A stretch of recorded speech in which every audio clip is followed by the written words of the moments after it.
senhor presidente. Não é nenhum tipo de novidade para ninguém a minha visão, com todo o respeito, né? Eu sei que muitos se dedicaram nessa CPI, a minha primeira CPI, mas para mim, respeitando quem pensa diferente, ela se transformou num instrumento de perseguição política por projeto de poder. Tem uma frase de um grande pacifista, que em momentos turvos como esse, de cegueira, de ódio, tem o Martin Luther King, que diz o seguinte: a injustiça num lugar qualquer é uma ameaça à justiça em todo lugar. Por isso que eu faço essa questão de ordem aqui como um dever, mesmo sabendo que é difícil ser aceita pela cúpula dessa CPI, mas eu tenho essa obrigação. Senhor presidente, formula essa questão de ordem com base no artigo 5º, inciso 55 da Constituição Federal, combinado com o artigo 148, caput parágrafo 2º, e artigo 153, ambos do Regimento Interno do Senado Federal, além dos artigos 3º e 6º da Lei número 1579, de 1952, e também do artigo 6º, inciso 5º do Código de Processo Penal. Na proposta de relatório final dessa CPI, divulgada pelo senador Renan Calheiros, que inclusive foi vazada aí por vários veículos de imprensa e hoje nós estamos recebendo aqui, consta na lista de indiciados mais de uma dezena de personalidades, entre eles o presidente Mauro Ribeiro, presidente do Conselho Federal de Medicina, e até deputados federais, como, por exemplo, a deputada Carla Zambelli. O questionamento que faço a Vossa Excelência, pela Justiça, tem fundamento no artigo 5º, inciso 55 da Carta Magna, o qual prevê que aos litigantes em processo judicial ou administrativo e aos acusados em geral são assegurados o contraditório e ampla defesa, com meios e recurso a elas inerentes.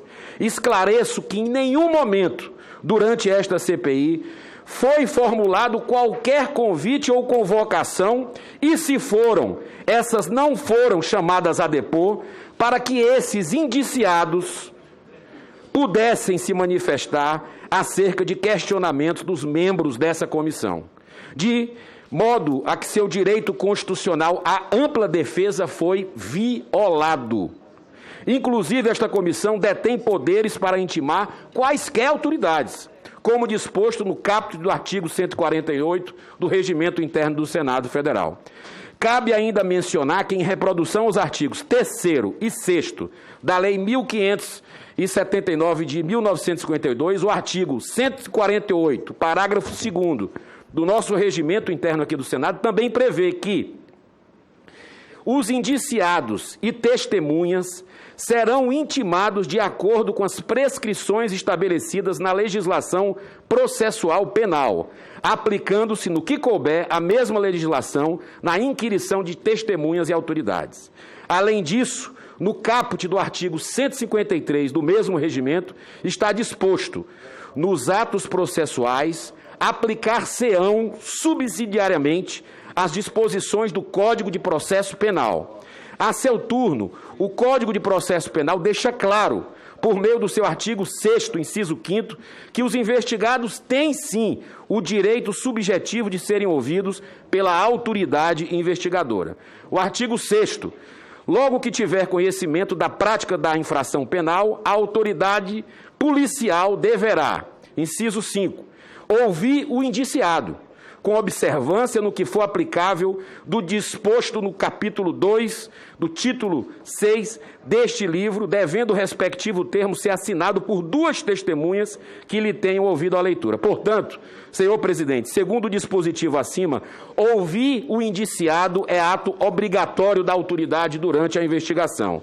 Assim, reitero que em nenhum momento foi concedida a audiência a muitos dos que ora indicados estão para defender-se dos crimes que ora lhes estão sendo imputados, suprimindo sua garantia constitucional. Diante do exposto, indago a Vossa Excelência sobre a nulidade do indiciamento daqueles que sequer foram ouvidos, visto que existem flagrantes vícios de matéria e forma no ato oro proposto pelo senador Renan Calheiros, relator dessa comissão. Ora, por coincidência, senhor presidente, recentemente eu tive acesso a um exemplar de uma publicação do Senado Federal daqui da casa, de autoria do próprio senador Renan Calheiros, cujo título é Democracia Digital, 2018.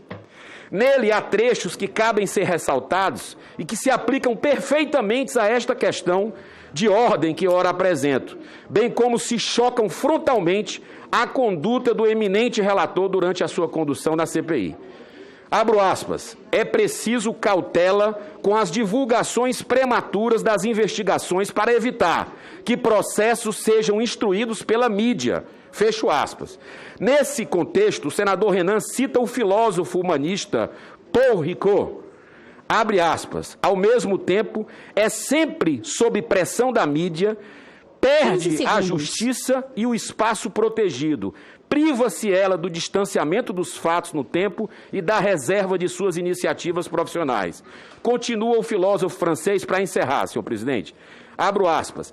A deliberação política torna-se supérflua devido ao massacre publicitário com pretensões de justiceiro. Em uma última passagem, o relator dessa comissão cita 2 trechos do professor Rubens Cesara. Chamou de processo penal do espetáculo. Abre aspas. No processo penal voltado para o espetáculo, não há espaço para garantir direitos fundamentais. Fecho aspas. Rubens ainda declina.